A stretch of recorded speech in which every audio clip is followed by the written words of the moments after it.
તો મને વધારે ઈટાવ લાગશે, કારણ બધા વારંવાર એક કહેવતો કહેતા આવ્યા છે, એક સફળ પુરુષની પાછળ એક સ્ત્રીનો હાથ છે, આવું કહેવામાં આવે છે કાયમી માટે. ચોક્કસ જો માતા રમાબાઈ નો સાથ નહોતો, બાબા સાહેબ આટલી બધી ના પહોંચે, એમાં હું એગ્રી છું. પણ સાથોસાથ વધારે દીકરીઓનો ઉદ્ધાર થયો હોય,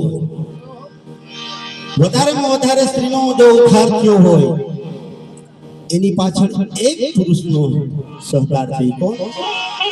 કોઈને બીજો ડોક્ટર બી.આર. આંબેડકર સાહેબ મિત્રો, એટલે મારે ગાવું પડે છે.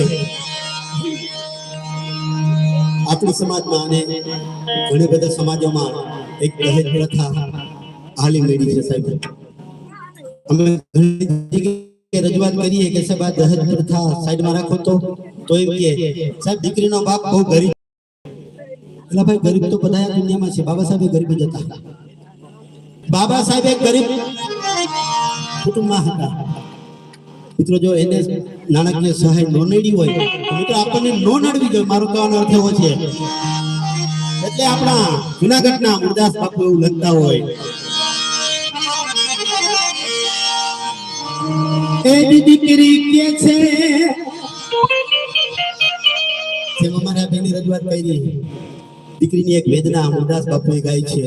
ખરેખર મુરદાસ બાપુ તો ગાઈ ગયા, લખી ગયા, ખૂબ કરી ગયા, પણ આ ભારત દેશની દીકરી શું કે છે?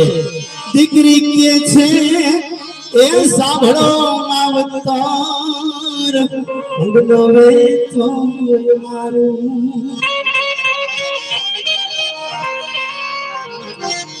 કન્યા વેચી રે, અરે કોણ ખાશો હારું નહીં થાય તમારું માવતર.